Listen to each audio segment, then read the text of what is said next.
Hey guys, on this episode of Top Tier Tips, we're going to talk about the CrossFit Open 18.5, which is a repeat of 11.6. All right, so what we have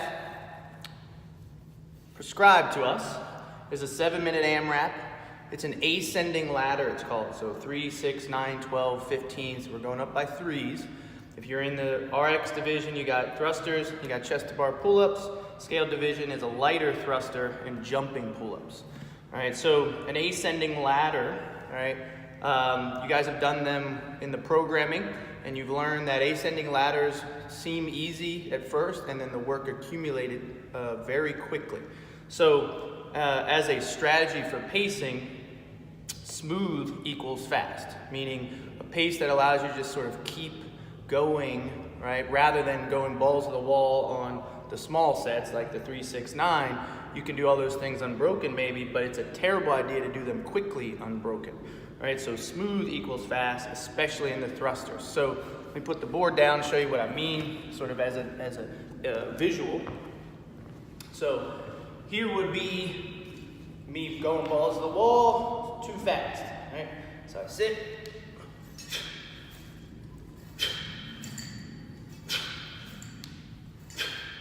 Now, here's a smooth pace.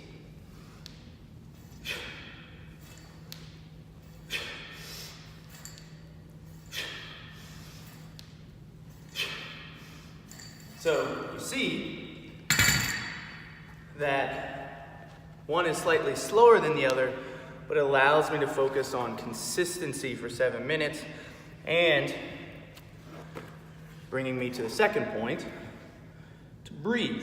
So every single rep, there should be an exhale, at least one, probably two, depending on your skill. So one thing in the thrusters that I really like is when you get up to the top, you exhale, and then you take a breath in, and then back down as it hits the body, right? It's like being punched with the weight. So I exhale, inhale, exhale, into my squat, and then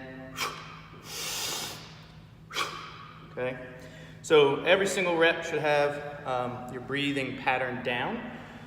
Number 3, you see we have transitions are everything. So if you're reasonably proficient in these movements, how you set the equipment up, how close to each other, and how you move between them is going to make all the difference. So again, using my current sort of placement here, I would want to do my thrusters where I did them a moment ago, right here.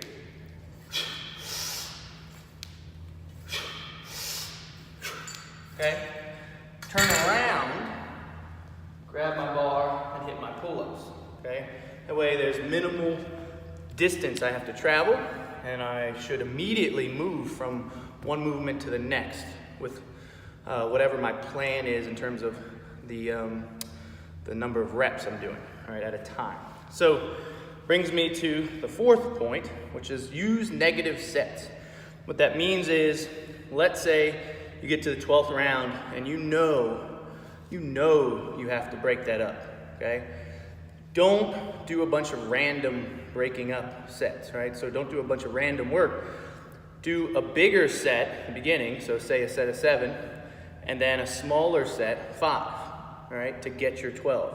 Or maybe it's gotta be, a 5, a 4, and then a 3. So 3 sets to get the 12, but you front load the reps, right? You do a bigger set, a little smaller, all right? So use negative sets when you have to do large numbers that you absolutely know you have to break up.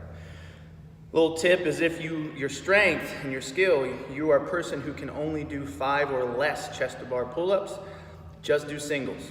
Just do singles, 1 rep right after the other. Believe it or not, trying to wait to do bigger sets is just gonna burn time, and you would have done better if you just did singles. So hit the 1 rep, hit the second, hit the third, just 1 rep at a time. You will accumulate more work in this 7-minute AMRAP than if you tried to do big sets. If fresh, you could only do 5 or less chest to bar pull-ups. Now, some of you are going to try and go for your first chest to bar pull-up in an RX workout. So I'm gonna show you the drop box in technique. So this is something I learned back at Diesel. I used it one of the open workouts myself, and it's completely allowed in this workout because all that's required in your chest to bar is that your elbows have to lock out at the bottom and your chest has to touch the bar. All right, so the box drop-in involves you setting up 2 boxes and you'll step on top of them and literally drop into the bottom of the rep and allow gravity to sort of swing you through so that you can do 1 rep and then you'll drop down on the ground, step back up on the box and repeat, all right? So you would do 1 rep at a time. This is not for multiple reps in a row, but again, this is for the people who are getting their first chest to bar pull-up today. You step up on the box, you have a nice wide space so your legs during the kip can't hit anything. And then you literally drop and swing in. Drop down, climb back up, drop, swing your legs forwards. Okay? So the box drop-in technique will allow some of you to get your first rep. For the scale people, all right, and those getting your first chest to bar pull-up, any grip is allowed. So you're used to doing a pronated grip for your pull-ups. Hey, no harm in trying a supinated grip or what we call a mixed grip, so 1 over, 1 under. All right, so if you find that that's stronger for you to get your jumping pull-ups or your first couple chest to bar pull-ups, it's allowed. As long as your elbows straighten out at the bottom, as long as your chest touches the bar in RX or your chin gets over the bar in scale. No one said anything about a particular grip. And then the last point for the scale peeps, use your legs in the jumping pull-ups. All right, so I do see a lot of people when they do jumping pull-ups rely way too much on their arms. So you want to avoid slowing your descent from the bar with your arms. You literally just want to drop down. And you also want to jump as much as possible so that you don't have to use your arms as much, get your chin over the bar. So I'll showcase what some of that looks like.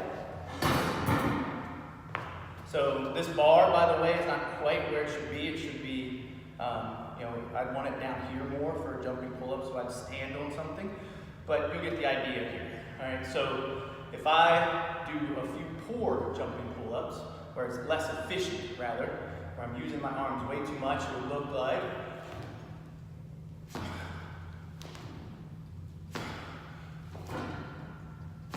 okay. Now let's see a couple that are better.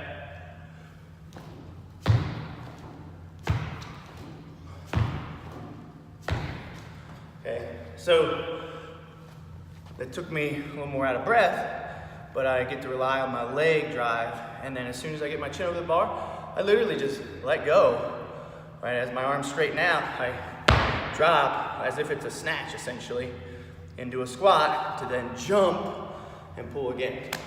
All right, so those are your tips for 18.5. Best of luck. It's the last workout of the open. As always, comment on Facebook or Instagram, or reach out to me over the cell, 443-742-1224.